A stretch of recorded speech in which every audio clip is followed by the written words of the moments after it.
Hey, all right, it's time for more Q&As. Let's go. It's got everything a freestanding house has: water, heat, a queen-size bed, and surround sound TV. But this home is just 130 square feet, and it has wheels. Get it any way I can. Keep on rocking in the free world. Trade your real estate for real estate. Keep on rocking in the free world.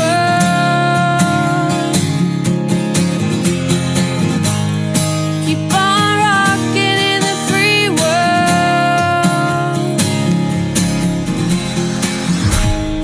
Keep on rocking in the free world. Okay.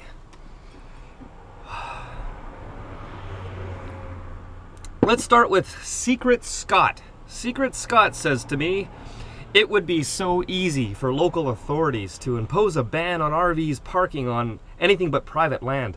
They would probably be able to force mall car parks and the likes of Walmart to ban them too. What would you do if there was a major clampdown on yourself and all the other van dwellers so you were all essentially made homeless? Well, Secret Scott, that is at the very bottom of my bucket list of worries. I've been doing this on and off for over 15 years, actually over 16 years now. And it was worse over a decade ago than it is now. We used to get notices on our windshields all the time wherever we parked in Vancouver. They actually have bylaws, and in the US you guys call that ordinances, in the cities, against living in RVs, campers, any vehicle basically. A lot of cities have these ordinances. But they're mostly just scare tactics. At least up here, they've never actually issued a real ticket, but they will give notices once in a while to try to shoo you away and scare you off. But it wouldn't be that easy for them to impose an outright ban and just kick everyone out. Because if it was that easy, they would have done it. They've had this bylaw in Vancouver, for example, since the 50s. And yet nobody has actually been ticketed or towed or anything like that. They just use it as a scare tactic. Now, I heard from a friend of mine, I'm not going to mention any names or anything, but he happens to work with the city, and he said they probably won't ever actually issue tickets with that bylaw because it can be fought in court. And if it goes to court, they might have to throw the bylaw out the window because it's not going to be enforceable.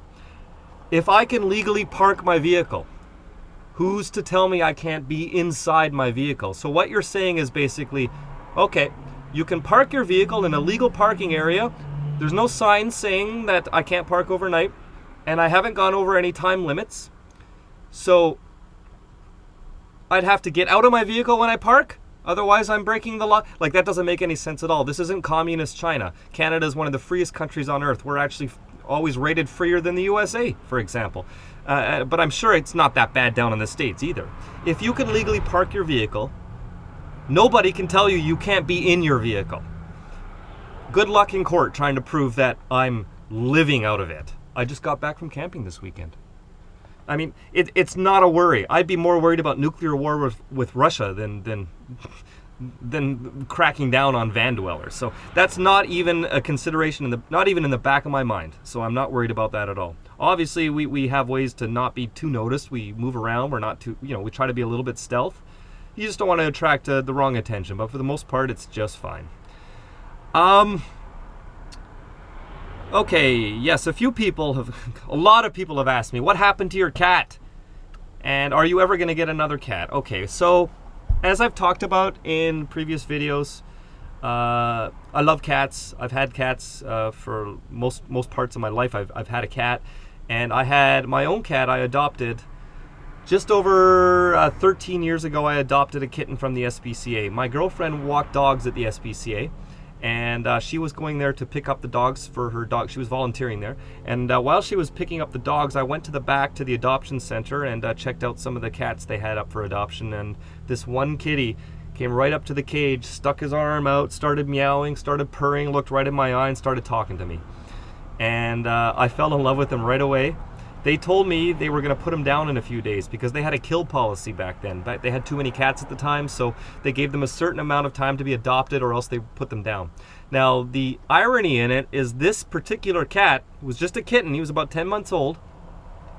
At the time, they actually rescued him. Some jerk threw him in a dumpster. Can you believe a human being could do that to a poor defenseless little kitten? If I ever met the guy who did that, I would gladly go to jail because I'd be breaking his fucking neck.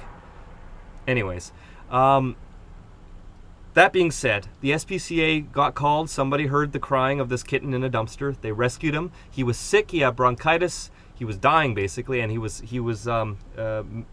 starving to death. They nursed him back to health, and then they gave him a certain amount of time to get adopted, or else they were going to kill him. Anyways, as ridiculous as that was, it broke my heart. So this was quite a while ago. I ran to the bank machine and I took out the last $100 I had in my bank, and that's what the adoption fee was. And I took him home with me. And home was a Class C motorhome. And myself, my cat, and my girlfriend, we lived in a couple of different motorhomes with that cat. He moved around with me between apartments and various motorhomes over the years, and he was the best traveling kitty ever. He's a four-legged child. That's the way I look at it, a four-legged furry child. And he was definitely my best bud. I went through a couple of girlfriends, but the cat always stuck with me, you know what I mean? I'll show you him. Actually, a friend of the family did a painting of him and did a perfect job. There he is right there, sitting on the edge of the couch in my old motorhome. Actually, that's where that picture came from, and he made that painting for me. So now he's next to my bed, so every night when I go to sleep in the back here, my cat's right there with me. So he passed away 2 years ago on Christmas Eve. His kidneys shut down. He was 11 years old. It was probably the worst Christmas of my life. I was on the floor with him. I was at my parents' place at the time because he was so sick, and I was so worried, and went over there. And the vet that I deal with is a block away from my parents' place. So I brought him over there, and he could barely breathe. He couldn't fall asleep because he was in so much pain, and every time he tried to move and reposition himself, the pain would get to him. He'd have to move again, so he couldn't even fall asleep because it was too painful for him to lie down. So yeah, it was terrible. It was no different than going to a hospital and any other family member is lying there on their deathbed. So we knew what was going to happen. So in the morning, on Christmas Day in the morning, we walked down to the vet and had him put down. So it was pretty bad. Why haven't I replaced him, gotten another cat? Well, I'll tell you why. My lifestyle changed a little bit since then. I've done a lot more things like music festivals, my promotion company. I wouldn't say I'm like a party animal or anything like that, but I'll tell you one thing that really annoys me. It's when people adopt animals and they think of them as just a pet and something they can come home to and pet when they want to and see for an hour or two a day, and the rest of the time it's just there. I don't look at it like that at all, and I think people need to realize adopting a cat or a dog is a full-time job. It's like adopting a child, and if you're not willing to put the energy and the time and the commitment into your cat or dog, just like you would a flesh and blood human being child, then you shouldn't be adopting an animal, because they're part of your family if you adopt them, and they're for life. And if I adopt another cat, I know that I'm going to be in it for life. It might be 5 years, 10 years, 20 years. I had the cat I grew up with as a kid lived to be 21 and a half years old. And it's a lot of commitment. And I know unless I'm willing to put that much devotion and commitment into it, it wouldn't be fair to the animal. And I don't think I'm quite there yet. If I get another animal, it will be another cat, I'll tell you that much. I love cats. He was my best buddy. He would ride on my shoulder. He'd sit on my lap when I'm driving. He was leash trained. I leash trained him as a kitten, and he was so good, so well trained. I could take him off the leash once we were outside. I'd drive down to the beach, take him outside on the leash. I'd take him off the leash, and he would stay right by my legs as we're walking down the bike paths. And if he strayed off, I'd just snap my fingers, call him, and he would come right back, and he'd walk right alongside me. It was amazing. So, yes, I consider getting another cat, but right now I don't think I'm there yet. I want to make sure I can give him my 100%, or him or her, whatever cat I adopt. I'd have to make sure that I can give him my full commitment before I decide to go and adopt again, because you shouldn't do that. You shouldn't take an animal in unless you're willing to give them your 100%, 110%. So there you go. there's your answer about the cat. Next. Scripturesongs.com says, hey Justin, how about a small like 25 to 28 foot class A for city camping? Will you get run off? Not stealth, but people will think you're from out of town visiting friends. How would you manage such an RV in Vancouver if you owned one? I don't know why you think 25 to 28 is small. That's huge. And you're going to have a lot of trouble. You're going to have trouble finding parking and then not being noticed. If you look like an RV, people know. It doesn't matter. Unless you're literally from out of town just staying for a day or two and then gone. But if you're in the same place here and there every week, it's not going to last long. Plus, a lot of cities have ordinances, bylaws against length, certain lengths. In Vancouver, it's 21 feet. Not over here in North Vancouver. It's a different city. But if you go to like the actual city of Vancouver, the length bylaw is 21 feet. Which means if you're parked on any city street, sign or not, and you're over 21 feet, and if somebody complains, you can be ticketed for being over length. A lot of cities in the USA, it's 20 feet down there. So you really shouldn't get any bigger than something like this. They do have Class Cs, 19, 20 feet long. They're hard to find, but they do have them. But again, even a Class C looks like an RV from a mile away, so people know, oh, camper. Whereas Class Bs like this, they just blend in. A lot of people walk by them. They don't even pay a second thought to them. So they're a lot more stealth, I'd say. Class A, I wouldn't do it. If I was out of the city, maybe, yeah. Richard Demolowski says, hey Justin, how much are the t-shirts? Yeah, they're not for sale yet, buddy, remember? Still working on it. They're coming, don't worry. Marlon K has a 2007 Pleasureway Lexor TS. Very nice rig.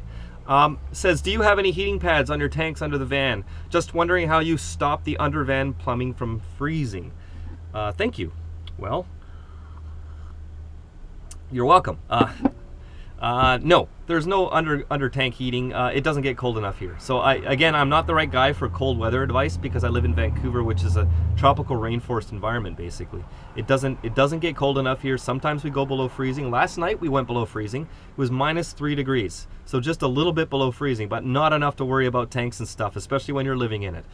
I had hot water going down my tank when I cooked last night. I had a shower this morning. Running my engine driving to work. I mean, it's not nearly cold enough here for that to be a concern. Atlanta guy says, would like to know more about your favorite places to camp. Favorite campgrounds? Well, we've got a whole list. Solar install, propane fireplace install, equipment used to edit your videos. Okay, well, the other things I'll do full videos about, I already did the propane fireplace information. You can go down my video list and look for the fireplace in the title, and you can see some stuff about that. The solar panels, I haven't really gone over it. I mean, it's pretty simple. You bolt panels on the roof and connect 2 wires to a charge controller and then to your battery. I guess I can go over that one day. I'll do that when I have a couple days off and it's nice. Favorite campgrounds? Couldn't tell you. I don't use campgrounds. Well, I don't use RV parks. During the summer, though, I'm going to be doing some trips, and I'm going to the Gulf Islands and places like Whistler and all that, and I'll show you some of the campgrounds then. So I'll be going. I mean, just wait for the videos, man. When I go to these campgrounds, I'll be taking my GoPro with me. Equipment used to edit my videos. I actually just use Pinnacle Studio 15, unless I'm doing a video right off my phone. Then I use KineMaster for Android. But Pinnacle Studio 15 has suited me well. I got it a couple years ago when I wanted something better than Windows Movie Maker. I'm not a big computer guy. I love phones. I love LED lights. I love solar. I love all this stuff. But computers piss me off. I really don't like using computers when I can avoid them, and I don't like learning software. I can build a website overnight. I'm great with HTML. I can literally build a website overnight. But if you put Microsoft Excel in front of me, I'll tear my hair out. Like, I hate stuff like that. So I got Pinnacle Studio 15. It works well. All I wanted was something that could render HD. That's all I cared about. I don't care about effects and all the rest of that stuff so much. I paid for the upgrade to Pinnacle Studio 17, tried it out for 1 day, and I asked them for a refund. I want to go back to the 15. So I've actually been using just the 15. I don't like it because they redesigned everything. You got to learn everything from scratch again, and it just pisses me off. So yeah. All right, there's a bunch for you guys. I don't want these videos to be too long, so I'm going to break them up into separate videos. So I got lots more to go. So leave your questions down below in here. Hopefully it's not too redundant. If you could do me a favor, though, and just go through my video list and see if I've already answered questions on some of the topics that I keep getting asked over and over, do a search. And then I won't have redundant videos answering the same questions over and over. Keep on rocking in the free world, everyone. We'll talk to you soon. Okay, so what do you think of van life? Van life's fucking awesome. Styrofoam boxes for the